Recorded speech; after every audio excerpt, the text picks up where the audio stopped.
National Arogya expo and AYUSH conclave. So January 9லேருந்து 12 வரைக்கும் Chennai Heartfulness institute, Babuji memorial ashram, மணப்பாக்கத்தில் எல்லாருமே வந்து கண்டிப்பாக கலந்துக்கணும்.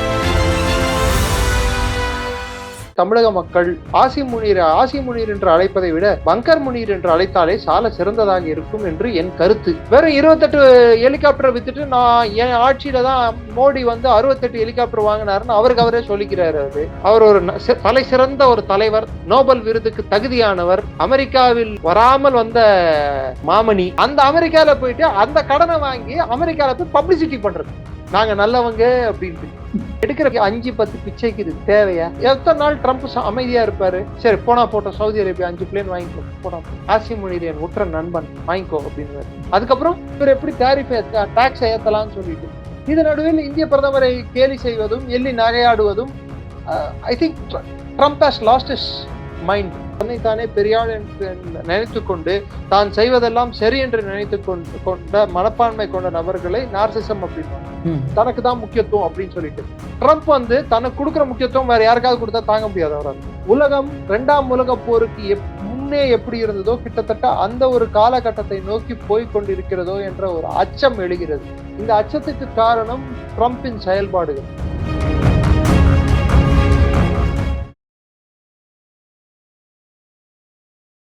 இளைய பாரத நேயர்களுக்கு வணக்கம். இன்னைக்கு நம்ம நேர்காணல நம்ம சிறப்பு விருந்தினர் defence expert doctor Niranjan sir அவர்கள் தான். சார் வணக்கம் சார். ஜெயின் வணக்கம் சார். ஜெயின் சார். சார் ஆக்சுவலா இப்போ நம்ம பாகிஸ்தானும் சைனாவும் சேர்ந்து JF-17 வந்து விற்கலான்ற மாதிரி ஒரு ஐடியா பண்ணிருக்காங்களே, எதுக்காக இப்படி? அதாவது 2015 ஃபர்ஸ்ட் மியான்மருக்கு வித்தாங்க பிளேன் JF-17. அது பறக்கும் போது அதோட இன்ஜின் கீழே உதிர்ந்து விழுந்துருச்சுன்னு சொல்லிட்டு மியான்மர் ராணுவமே அதை தரையிறக்கிட்டாங்க, மொத்த ஸ்குவாட்ரனையும். டெக்னிக்கல் ஃபால்ட்ஸ் நிறைய இருக்குன்னு சொல்லிட்டு அதுக்கப்புறம் நைஜீரியாக்கு வித்தாங்க. அதுக்கப்புறம் நம்ம ஒரு 9 ஆண்டுகள் கழிச்சு இப்போ பாகிஸ்தான் வந்து அவங்களோட போர்க்கருவிகள் சைனாவும் அவங்களும் ஒன்னா சேர்ந்து தயாரித்த மிகச்சிறந்த, உலகத்திலேயே அன்றும் இன்றும் என்றும் காணாத, அதாவது துல்லியமாக தாக்கக்கூடிய, விரைந்து செல்லக்கூடிய அப்படிப்பட்ட போர் விமானத்தை உலகமே கண்டிடாத ஒரு போர் விமானம் JF-17. அதனால ஆபரேஷன் சிந்தூர்ல எந்த பொந்துல போய் ஒளிஞ்சிட்டு இருந்ததுன்னு தெரியாம அதை வச்சிருந்தாங்க. கேட்டா ரஃபேல் அடிச்சிருச்சுன்னு சொன்னாங்க. எத்தனை ரஃபேலோட அடிச்சதுன்னா அது கணக்கு காட்ட முடியல. எத்தனை JF-17 விழுந்துன்னு சொல்லிட்டு நம்மளுக்கு கணக்கு தெரியும். சோ இந்த JF-17 9 ஆண்டுகளுக்கு முன்னாடி நான் சொன்ன மாதிரி ஃபர்ஸ்ட் வந்து மியான்மருக்கு கொடுத்தாங்க, அதுக்கப்புறம் நைஜீரியா கொடுத்தாங்க, இப்போ வந்து அவங்க அசர்பைஜானுக்கு கொடுத்துருக்காங்க, நெக்ஸ்ட் சவுதி அரேபியா கொடுக்க போறாங்க, நெக்ஸ்ட் யாருக்கு கொடுக்க போறாங்கன்னு எடுத்து பாத்தீங்கன்னா பங்களாதேஷுக்கு கொடுக்க போறாங்க. இந்த ட்ரேட் டீல் வந்து அசர்பைஜானுக்கு $4 பில்லியன், சவுதி அரேபியா கூட $4 பில்லியன். ரெண்டாவது இப்போ நெட் செக்யூரிட்டி ப்ரொவைடர், அதாவது இஸ்லாமிய நாடுகாவலின் பாதுகாவலனாக பாகிஸ்தான் மாறிக்கொண்டு வருகிறது. இவர்களோட போர்க்கருவிகள் மாதிரி இன்னொரு போர்க்கருவிகளும் ஆயுதங்களும் இல்லை என்ற சிறப்போடு, தன்மையோடு, மேன்மையோடு அவர்கள் கருவிகளை வித்து கொண்டிருக்கிறார்கள். சார் ஒரு டவுட் வருது. ஆக்சுவலா ஆபரேஷன் சிந்தூர்லயே தெளிவா தெரிஞ்சு போச்சு சைனாவுடைய டிஃபென்ஸ் எப்படிப்பட்ட விஷயம் அப்படின்ட்டு. எதை நம்பி வந்து இந்த கண்ட்ரிஸ்ல வாங்குவாங்க? அதான் இந்த வாங்குவாங்க. வெனிசுலாவையும் தெரிஞ்சிருச்சு. சரி, பாகிஸ்தான் கிட்ட சும்மா பிச்சை போட முடியாது இல்ல. எப்ப பார்த்தாலும் சும்மா பிச்சை போடுறதுக்கு பதிலா $4 பில்லியன் நீ ஏதோ குடு, நான் நிறுத்தி வச்சுக்கிறேன். 4.5 ஜெனரேஷன் ஃபைட்டர்னு சொல்ற, அதை வேற 5th ஜெனரேஷனும் இல்ல, 4th ஜெனரேஷன் 2 கட்டம் அந்த நாடு மாதிரியே. அங்கேயும் இல்லை இங்கேயும் இல்லை, மதில் மேல் பூனை போல். பூனை மேல் மதுரா, மதில் மேல் பூனையா? அது உங்க சாய்ஸ் தான் சார். சரி விட்டுருங்க, அது இப்ப அதுக்குள்ள போக வேணாம். அது போல பாகிஸ்தான் வந்து அது 4th ஜெனரேஷன் ஃபைட்டர் இல்ல, 5th ஜெனரேஷன் ஃபைட்டர் இல்ல. கேட்டா ரஃபேல் அடிக்கிற ஃபைட்டர் அது.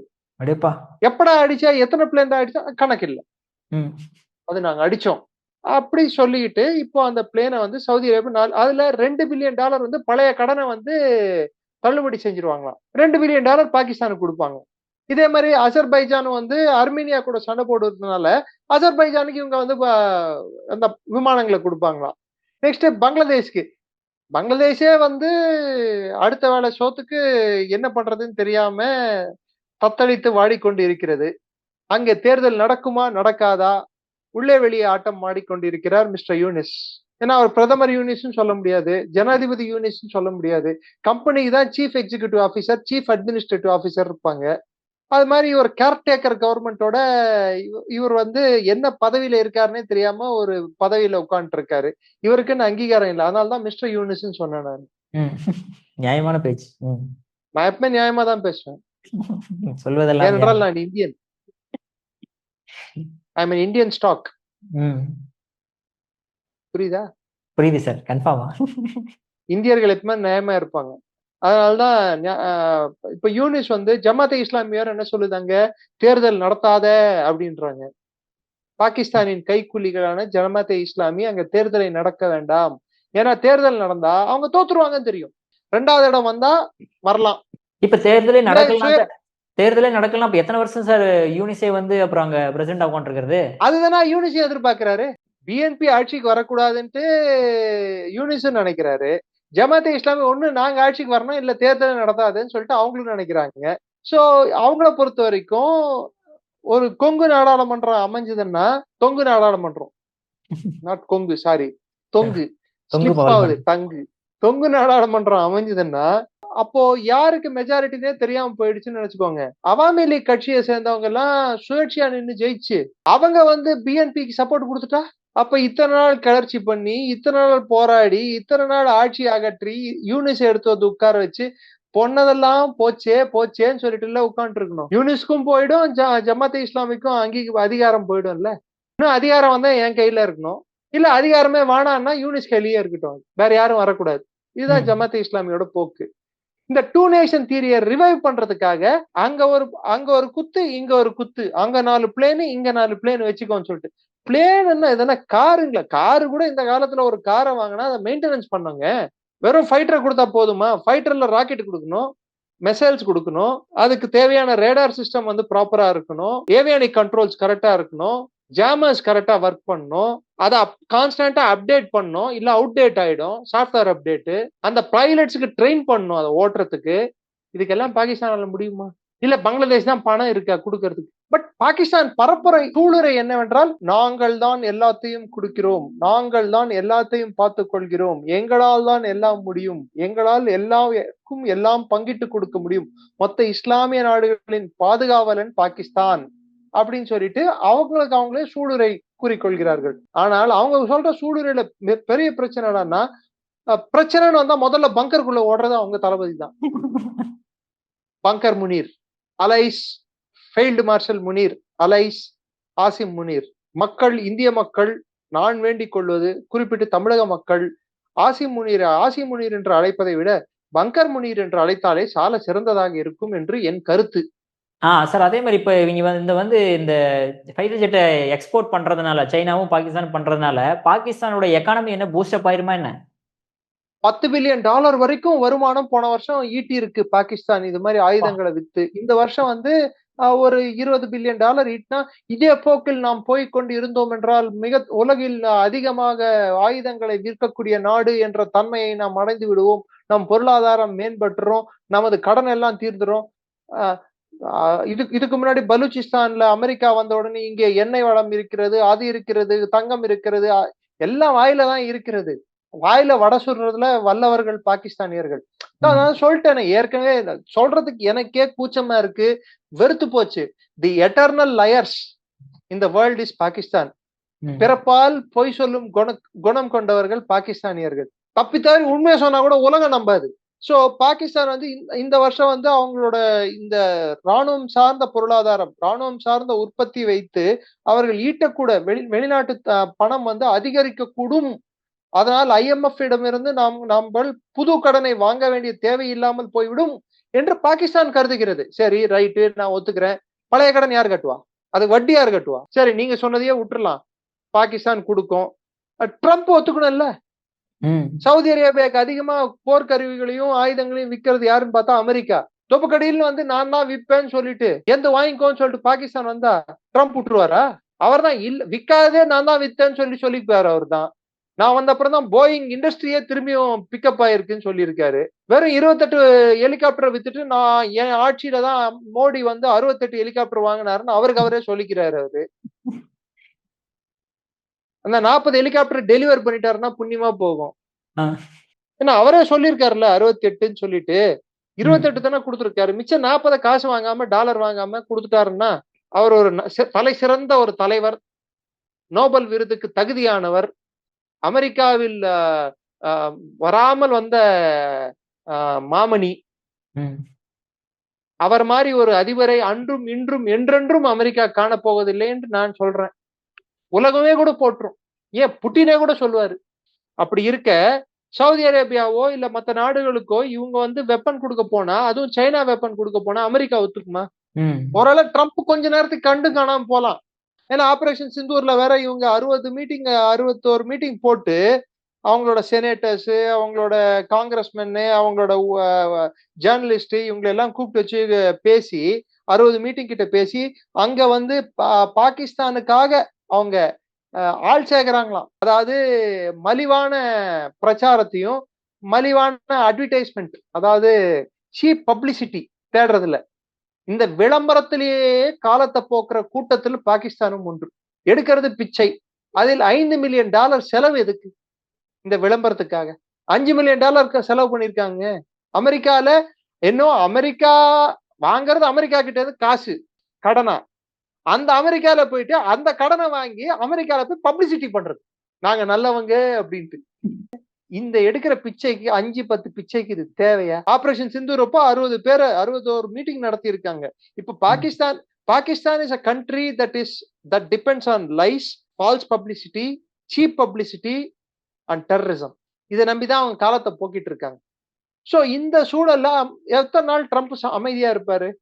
சரி போனா போட்டோம், சவுதி அரேபியா 5 பிளேன் வாங்கிக்கோ, போனா போட்டோம், ஆசிம் முனீர் என் உற்ற நண்பன் வாங்கிக்கோ அப்படின்னு.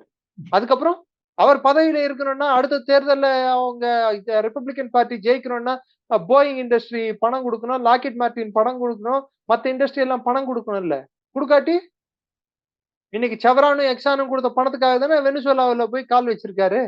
அங்க இருக்கக்கூடிய பண முதலைகள் கொடுக்கும் பணத்தில் தானே இந்த அமெரிக்க தலைவர்கள் வந்து அரசியல் தலைவர்கள் அவர்களுக்கு கிட்டத்தட்ட அவர்கள் சொல் பேச்சுக்கு இணங்க வேலை செய்யும் ஆசாமிகள் போல் இருக்கிறார்கள். அதுவும் குறிப்பிட்டு ட்ரம்ப். இதுல வேற வெனிசுவேலால இருக்கக்கூடிய வளங்களை இனிமேல் நான் பார்த்துக் கொள்கிறேன், அங்கே இருக்கும் எண்ணெய் நிறுவனத்தை நான் பார்த்துக் கொள்கிறேன், அதை கட்டமைக்க வேண்டும், அதை எப்படி நிர்வகிக்க வேண்டும் என்பது என் நேரடி கட்டுப்பாட்டில் இருக்கும் அப்படின்னு இருக்காரு. அந்த எண்ணெய் நிறுவனங்களை எண்ணெய் விற்காமல் செய்து 2020 ட்ரம்ப் தான். கடனாளி ஆக்கினது ட்ரம்ப் தான். டிசம்பர் மாசத்துல இருந்து ஒரு பேரல் எண்ணெய் கூட வெனிசுவேலால இருந்து வெளியே போகாம பாத்துக்கிட்டது ட்ரம்ப் தான் இந்த டிசம்பர்ல. இப்போ அதே எண்ணெயை வந்து அது அமெரிக்காவின் எண்ணெய்ன்னு சொல்லிட்டு அதை நான் எடுத்துட்டு போறேன்னு சொல்றதும் ட்ரம்ப் தான். உனக்கு பிடிக்காத வரை அந்த எண்ணெய் வந்து அது தப்பான எண்ணெய், பிடித்தவுடன் உனக்கு அது கரெக்ட், நீ அங்க போயிட்டு ஆட்சி மாற்றம் செஞ்ச உடனே அது கரெக்டான எண்ணெயா மாறிடுமா? யார் கொடுத்தால் உங்களுக்கு இந்த அதிகாரத்தை? சோ ட்ரம்பின் செயல்பாடுகள் பாகிஸ்தானிடமே மாறக்கூடும் என்பது என் கருத்து. Okay sir, correct sir.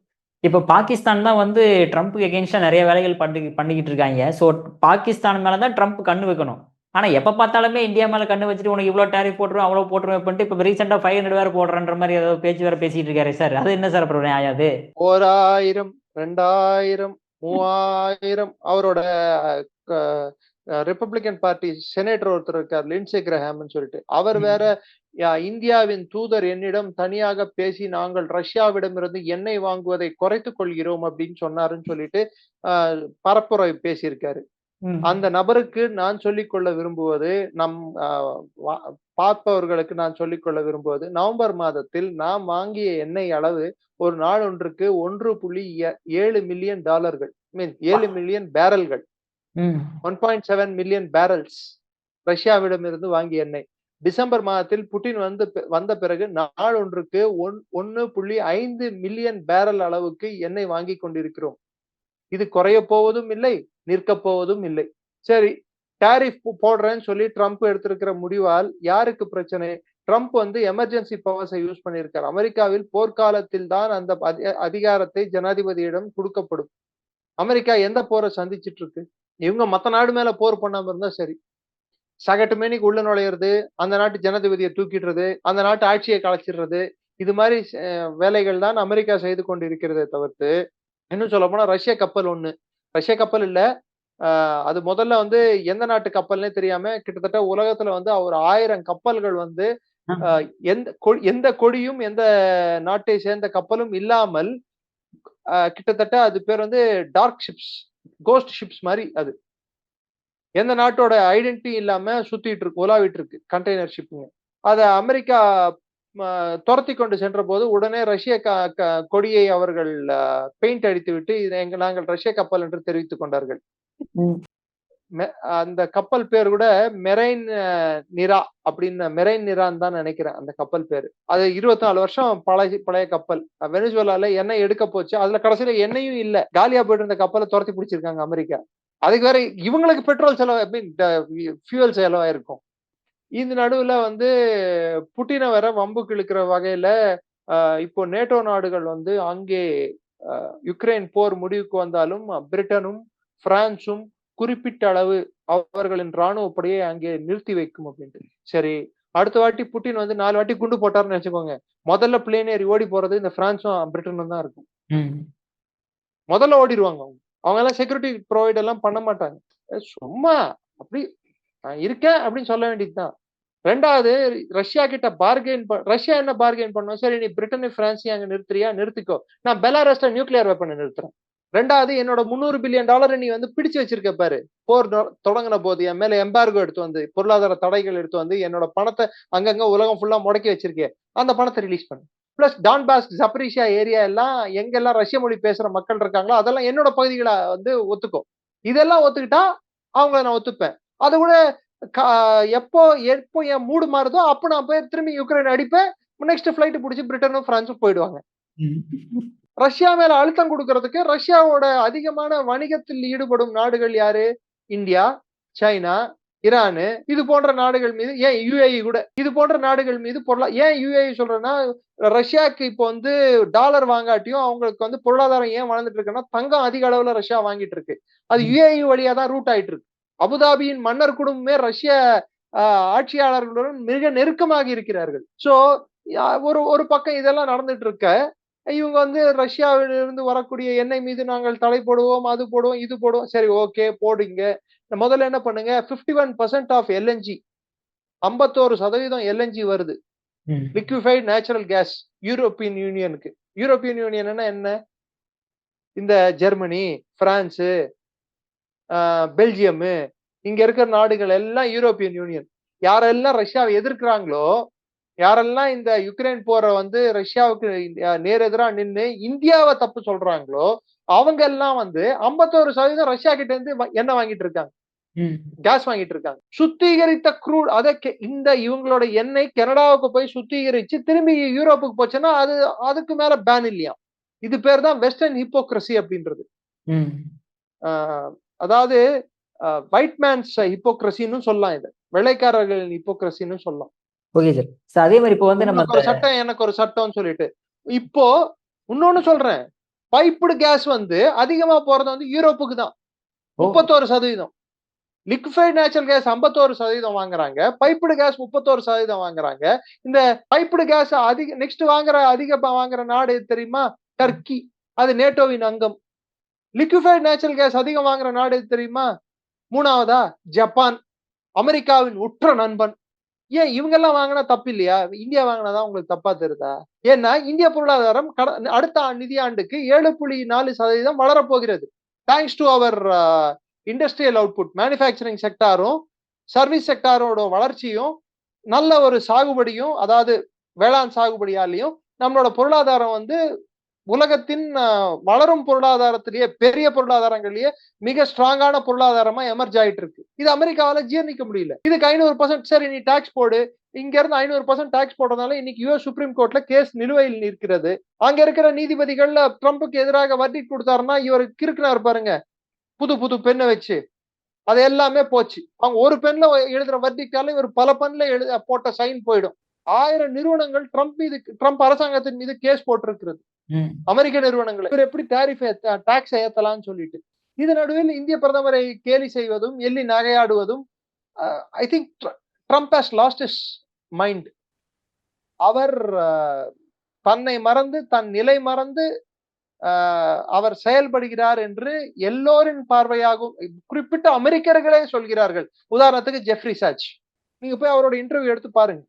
பல பேர் அமெரிக்கர்களே என்ன ஃபீல் பண்றாங்கன்னா, ட்ரம்பின் செயல்பாடுகள் முரணாக இருக்கின்றன, காலைல சொல்றதை சாயங்காலம் பண்ண மாட்டேங்கிறாரு, அவர் வந்து கிட்டத்தட்ட அவர் ஒரு கற்பனை உலகத்தில் வாழ்ந்து கொண்டிருக்கிறார் ட்ரம்ப்னு சொல்றாங்க. போடட்டும், போட்டுதான் பார்க்கட்டும். அதே மாதிரி இப்போ வந்து இப்ப உக்ரைன் ரஷ்யா வார் வந்து இப்ப கிட்டத்தட்ட முடிவுக்கு கொண்டு வரலாம் அப்படின்ற மாதிரி ஒரு ஐடியால ரஷ்யா இருக்குதா என்ன? நேத்து கூட கீவ போட்டு சாத்துன்னு சாத்தி இருக்காங்க ரஷ்யாவை போட்டு. ரஷ்யா வந்து யுக்ரைனை போட்டு. அவங்களோட ஃபியூயல் டம்ப்ஸ் மேல 100 ட்ரோன்கள் மேல பறக்க விட்டு மொத்த ஃபியூயல் டம்ப், அதாவது அவங்க எங்கெல்லாம் கிடங்குகள் இருக்கோ, எண்ணெய் கிடங்கு, அதை எல்லாத்தையும் காலி பண்ணிட்டாங்க. இப்போ பனிக்காலம். பனியில குளிருக்கு அவங்களுக்கு வந்து தேவையான எரிவாயு கூட இல்லாத அளவுக்கு பண்ணிட்டாங்க. ஹீட் பண்றதுக்கு எரிவாயு தேவைங்க. கேஸ் தேவை. உங்க வீடுகளை வார்மா இதமா வச்சுக்கிறதுக்கு. சப்ஜீரோ டெம்பரேச்சர், மைனஸ்ல ஓடிட்டு இருக்கு. சோ ரஷ்யா வந்து போற அவ்வளவு சீக்கிரம் முடிக்காது. அவர்களுக்கு சாதகமாக போர் முடிந்தால்தான் அவர்கள் முடிப்பார்களே தவிர்த்து, ட்ரம்பின் வேண்டுதலுக்கு இணங்க, ஆணைக்கு இணங்க, இல்ல ஐரோப்பாவின் அழுத்தத்துக்கு இணங்க, அப்படி எல்லாம் போரெல்லாம் புட்டின் முடிக்கிற ஆள் இல்ல. சோ அதை நம்ம அடிப்படையா புரிஞ்சுக்கணும். அது நடக்க போறதும் இல்லை. சரி, அதே மாதிரி கடைசியா ஒரே ஒரு கொஸ்டின் சார். இப்ப அந்த மாதுரவை அரெஸ்ட் பண்ணிட்டு போனாங்க. அவர் போய் அந்த நியூயார்க் கோர்ட்ல வந்து இல்ல நான் தப்பே பண்ணல அப்படின்ற மாதிரி எல்லாம் சொல்லிக்கிட்டு இருக்கிறாப்ல. ஆமா, I am still the president of வெனிசுவேலான்னு சொல்லியிருக்காரு. ஓ, அப்படி. ஆமா, ஓகே சார். சார் அப்ப கடத்திட்டு வந்துட்டாங்கன்னு சொல்லியிருக்காரு. உண்மைதானே, கடத்ததானே பட்டாரு. அவர் டான்ஸ் ஆடினாருன்னு ஒரே கோபத்துக்காக ட்ரம்ப் அவரை கடத்தினா எப்படி? ட்ரம்ப் மாதிரி டான்ஸ் ஆடினாருன்னு சொல்லிட்டு, இமிடேட் பண்ணாருன்னு சொல்லிட்டு. அப்ப இவர் இமானுவேல் மேக்ரோனை கிண்டல் அடிச்சிருக்காரு பேசுறது. கேலியும் கிண்டலும் நையாண்டித்தனமும் செய்துள்ளார். இமானுவேல் மேக்ரோன் எப்படி பேசுவார் என்பதை. இந்திய பிரதமர் வந்து அமைதியாக அப்படியே பயந்து பேசினாருன்னு சொல்லிட்டு ஆக்ட் பண்ணி காட்டியிருக்காரு அதே ஸ்டைல்ல. திஸ் ஷோஸ் தட் மேன் ஒரு மெக்லோமேனியாக் அப்படின்னுவாங்க, நார்சிஸ்ட் மெக்லோமேனியாக் அப்படின்னுவாங்க. தற்பெருமை பீத்திக் கொண்டு தன்னைத்தானே பெரியாள் என்று சொல்லிக்கொண்டு இருக்கும் நபர்களை, தற்பெருமை பேசிக்கொள்ளும் நபர்களையும் தன்னைத்தானே பெரியாள் நினைத்து கொண்டு தான் செய்வதெல்லாம் சரி என்று நினைத்து கொண்ட மனப்பான்மை கொண்ட நபர்களை நார்சிசம் அப்படின்னுவாங்க. தனக்கு தான் முக்கியத்துவம் அப்படின்னு சொல்லிட்டு. ட்ரம்ப் வந்து தனக்கு கொடுக்குற முக்கியத்துவம் வேற யாருக்காவது கொடுத்தா தாங்க முடியாது அவரால். அவங்கள பிடிச்சி சகட்டு மேனிக்கு திட்டுறது. It is a form of disorder, psychological disorder. Jeffrey Sachs அதான் சொல்லியிருக்காரு, Trump is suffering from psychological disorder அப்படின்னு சொல்லி. சோ ட்ரம்பை பொறுத்த வரைக்கும் பார்க்க, இப்ப ஈரான்ல வந்து ஒரு பிரச்சனையை கிளப்பி விட்டாரு. என்ன சார் அது? அதுக்கண்டு ஈரான் அரசாங்கம் செய்வதெல்லாம் சரின்னு சொல்ல முடியாது. ஈரான் ஒரு மிகப்பெரிய பொருளாதார வீழ்ச்சியை சந்தித்துக் கொண்டிருக்கிறது. அங்கே இருக்கக்கூடிய அடிப்படைவாதம் குறிப்பிட்டு சொல்லணும்னா, தேவையற்ற போர்களில் ஈரான் மூக்கை நுழைத்து தன் தன் இருப்பை தக்க வைக்க கொள்ளாமல் இன்று தவிக்கிறது. வெஸ்ட் ஏசியால, மேற்காசிய நாடுகள் நடுவுல அவர்களுக்கென்று ஒரு தனி ஒரு முக்கியத்துவம் இருந்தது, ஷியா கிரசன்ட்னு சொல்லிட்டு. இன்று அது மெதுவாக உடைந்து சுக்குநூறு ஆகி கொண்டு இருக்கிறது. அது யமன் ஆகட்டும், இல்ல ஹிஸ்புல்லாவில் இருந்து ஆயுதங்களை பறிமுதல் செய்ய அழுத்தம் கொடுப்பதால் ஹிஸ்புல்லா கிட்ட இருந்து ஆயுதங்களை பறிமுதல் செய்த வண்ணம் லெபனான் படைகள் இருக்கின்றன. அது லெபனான்ல நடக்கக்கூடிய விஷயங்கள் ஆகட்டும், சிரியாவில் ஆட்சியே கையை விட்டு போய்விட்டது. இந்த அழகில் அங்கே வந்து சொகுசு மாளிகை ஒன்று ட்ரம்ப் நிறுவி கொண்டிருக்கிறார். சிரியால போய் ஒரு சொகுசு மாளிகை கட்டிட்டு இருக்காரு. அலிப்போல வந்து சண்டை நடந்துட்டு இருக்கு. குர்திஷ் படைகளுக்கும் அங்க இருக்கிற தற்போது இருக்கக்கூடிய அரசாங்கத்துக்கும் சண்டை நடந்து கொண்டிருக்கிறது. இப்ப இவருக்கு அங்க மாளிகை தேவையா? ரோம் பற்றி எறியும் போது நீரோ பிடில் வாய்த்தாராம். அது போல இருக்குது ட்ரம்ப் செய்யும் காரியங்கள். இவர் புது நீரோ போல இருக்கு, உலகத்தின் புது நீரோ.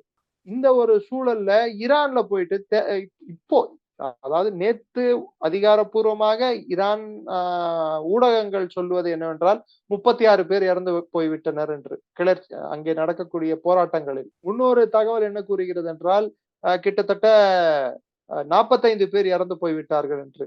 இன்றளவுக்கு ஈரான் ரியால் வந்து 50%, இன்ஃபிளேஷன் 50% அதிகரிச்சிருக்கு. போன வாட்டி 40 இருந்து நான் போன இன்டர்வியூ கொடுக்கும்போது இன்னைக்கு 50. ரியால் வந்து எவ்வளவு சரிஞ்சிருக்குன்னா, $1 ஈக்குவல் டு 14 லட்சம் ரியால். 14 லட்சம் ரியால் $1 ஈக்குவல் டு. டாலர் மதிப்புக்கும் ரியாலுக்கும் ஒப்பிட்டு பார்த்தால் ரியாலின் மதிப்பு சரிந்த வண்ணம் உள்ளது. அதனால் அத்தியாவசிய பொருட்களின் விலை ஏறிக்கொண்டே போகிறது. சாமானிய மக்கள் அங்க வாழும் சூழல் இல்லாமல் போய்கொண்டிருக்கிறது. அத்தியாவசிய பொருட்களை எல்லாம் அவர்கள் மற்ற நாடுகளில் இருந்து வாங்க வேண்டிய, குறிப்பிட்டு உணவு பொருட்கள் எல்லாம் வெளிநாட்டில் இருந்து வாங்க வேண்டிய ஒரு கட்டாயம் இருக்கிறது. அதே சமயத்தில் அவர்கள் முக்கியமான உற்பத்தியான எண்ணெய், கேஸ், இது ரெண்டுத்தையும் வந்து தடை செய்துள்ளார்கள். எங்கெல்லாம் சைனா அதிகமாக எண்ணெய் வாங்கி கொண்டிருக்கிறதோ அங்கெல்லாம் வந்து ட்ரம்ப் முட்டுக்கட்டை போட்டுக் கொண்டு வருகிறார். ஆனால் ரஷ்யாவிடம் இருந்து வாங்கும் எண்ணெய்க்கு மாத்திரம் முட்டுக்கட்டை போடுவதற்கு அஞ்சுகிறார். வெனிசுவேலால பண்ணாரு, ஈரான்ல பண்றாரு. அதான் ரஷ்யா கிட்ட இருந்து சைனா தான் செகண்ட் லார்ஜஸ்ட் பையர். அவங்க தான் second largest buyer of LNG. அவங்க தான் second largest buyer of piped gas. அங்க மாத்திரம் வாயை திறக்க மாட்டாரு. கண்ணை மூடிட்டு அது ஏதோ நடந்துட்டு போட்டோம் அப்படின்னு விட்டுருவாரு. ஏன்னா சைனாவை நேரடியா பகச்சிக்கிறதுக்கு ட்ரம்புக்கு வந்து தெம்பும் திராணியும் இல்லை. அதுதான் உண்மை. ஆனால் ஈரானில் நடக்கும் கிளர்ச்சியானது முகமது பெசஷ்கியான் அவர்களின் ஜனாதிபதியே என்ன கூறியிருக்கிறார் என்றால், இது ஒரு எங்கள் கட்டுப்பாட்டையும் மீறி போய்கொண்டிருக்கிறது என்று. அவர்களின் நாட்டின் தலைமை நீதிபதி வந்து என்ன சொல்லி இருக்கிறார் என்றால், இது அமெரிக்காவின் நாச வேலை என்று வெளிப்படையாக சொல்லி இருக்கிறார். சோ கிளர்ச்சி வந்து 31 மாகாணங்களில், மொத்தம் ஈரானில் இருப்பது 31 மாகாணங்கள், அது 27 மாகாணங்களில் கிளர்ச்சி வெடித்துள்ளது. சோ ட்ரம்பின் ஒரு செயல்முறை, அவர் செயல்படும் விதம் வந்து உலகம் ஃபுல்லா ஏதாவது ஒண்ணு கொளுத்தி போட்டு விட்டு பத்தி எரியட்டும் அப்படின்னு சொல்லிட்டு பாக்குறாரு. அணைப்பதற்கு அவருக்கு பதில்கள் இல்லை. நெருப்பை வைப்பதற்கு தான் எனக்கு தெரியும், அணைக்க எனக்கு தெரியாது. இதுதான் ட்ரம்பின் செயல்பாடு. To put the world under utter confusion and chaos. ஒரு குழப்பத்திலும் ஒரு நெருக்கடியிலும் உலகத்தை எடுத்துட்டு வந்தால் அதனால் அவர் லாபம் தேட முடியும், குறிப்பிட்ட அவர் குடும்பம் லாபம் தேட முடியும் என்று அவர் யோசிக்கிறார். அவர் குடும்ப சொத்து பல பில்லியன் டாலர் உயர்ந்திருக்கிறது ஒரு பக்கம். சோ இதெல்லாம் நம்ம கருத்தில் கொண்டு பார்த்தால் வணிகம் சார்ந்த போர்கள், குறிப்பிட்டு சொல்ல வேண்டும் என்றால் வளங்களுக்கான போர்கள் அதிகரிக்க கூடும் வருங்காலங்களில். இது நடுவில் ட்ரம்ப் வந்து யுஎன்னில் இருக்கும் அமைப்புகளில் இருந்தே சில அமைப்புகள் இருந்தே வெளியே விலகியுள்ளார். 61 அமைப்புகள் விலகி இருக்காங்க. அதுல 30 அமைப்புகள் யுஎன் சார்ந்த அமைப்புகள். கிளைமேட் சேஞ்ச் அமைப்பு ஒண்ணு, பாப்புலேஷன் ஃபண்ட் ஒண்ணு, இதுல எல்லாம் கூட விலகி இருக்காங்க அமெரிக்கா. அப்போ மக்களின் மேம்பாட்டுக்கும் இந்த உலகத்தின் அதாவது கிளைமேட், அதாவது தட்பவெப்ப நிலையை பாதுகாப்பதற்கும் அதை பத்தி அவருக்கு எந்த ஒரு ஸ்ரத்தையும் இல்லை. யுக்ரைனில் யுரேனியம் எப்படி எடுப்பது, வெனிசுவேலாவில் எண்ணெய் எப்படி சுரண்டுவது, கொலம்பியாவில் சில்வரும் தங்கமும் வெள்ளியும் கொட்டி கிடக்கின்றது, அதை எப்படி நாம் கைப்பற்றுவது, இப்படிதான் அவர் எண்ணோட்டம் ஓடுகிறது. உலகம் 2ஆம் உலக போருக்கு முன்னே எப்படி இருந்ததோ கிட்டத்தட்ட அந்த ஒரு காலகட்டத்தை நோக்கி போய்கொண்டிருக்கிறதோ என்ற ஒரு அச்சம் எழுகிறது. இந்த அச்சத்துக்கு காரணம் ட்ரம்பின் செயல்பாடுகள். இதை மௌனமாக வாய் மூடிக்கொண்டு கண்ணை மூடிக்கொண்டு காதை பொத்திக் கொண்டு அமைதியாக பார்த்து கொண்டு இருப்பது யார் என்றால் ஐரோப்பிய நாடுகள். குறிப்பிட்டு சொல்ல வேண்டும் என்றால் பிரிட்டன், பிரான்ஸ், இந்த போன்ற நாடுகள்.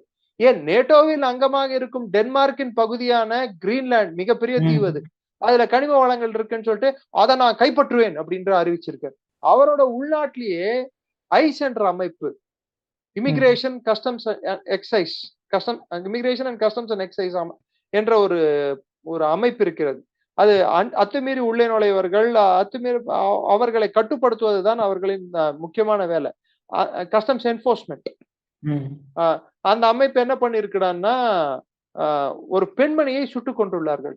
அவர்களுக்கு லேத்தல் வெப்பன்ஸ், அதாவது ஆட்டோமேட்டிக் வெப்பன்ஸை கொடுத்திருக்காங்க.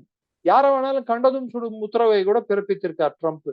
அதுக்கான பட்ஜெட் அதிகப்படுத்தி இருக்காரு. பட்ஜெட் 2வது ராணுவ பட்ஜெட் போன வருஷம் 1 ட்ரில்லியன் இருந்து இந்த வருஷம் 1.5 ட்ரில்லியனாக உயர்த்தி உள்ளார். அப்ப யாரு கூட சண்டை போட போறீங்கன்ட்டு நீங்க உள்நாட்டுல கட்டமைப்பு வந்து அமெரிக்காவின் இருக்கும் டேம்கள், அதாவது தண்ணீர் தேக்கி வைக்கும் டேம்கள் 100 வருடம் 120 வருடம் பழையதாகிவிட்டது, பழுதடையும் நிலையில் இருக்கின்றது. அதை புனர்ப்பிக்கும் பணியில் அவர் பணத்தை போடவில்லை. அமெரிக்காவில் வேலையில்லா திண்டாட்டம் தலைவிரித்து அழுகிறது, அதை பத்தி அவருக்கு கவலை இல்லை. அங்கே வந்து இன்ஃபிளேஷன், அதாவது பண வீக்கம் அதிகமாகிக் கொண்டே இருக்கிறது, அதை பத்தி கவலை இல்லை. ஒரு தரவு என்ன சொல்லுகிறது என்றால், இந்த நிதியாண்டு, இந்த ஆண்டு நடக்க போகிற 2026ஆம் ஆண்டில் எப்படி 1920களில் கிரேட் டிப்ரெஷன் என்று ஒன்று வந்ததோ, பொருளாதார வீழ்ச்சி, அது இன்னொரு முறை இப்பொழுது வரப்போகிறது என்று சொல்கிறார்கள். அதை பத்தி சிந்திக்காமல், மற்றதையெல்லாம் பற்றி, அவர் உள்நாட்டு கட்டமைப்பை பத்தி சிந்திக்காமல் மற்ற நாட்டு வளங்களை எப்படி சுரண்டுவது என்ற மனநிலையுடன் தான் அமெரிக்காவின் செயல்பாடுகள் இன்று இருக்கின்றன. சார், அற்புதமா விளக்கி கொடுத்தீங்க சார். உங்க போனா நேரத்தை இளைய பாரதம் மிக்க நன்றி சார். ஜெய்ஹிந்த். நன்றி, ஜெய்ஹிந்த்.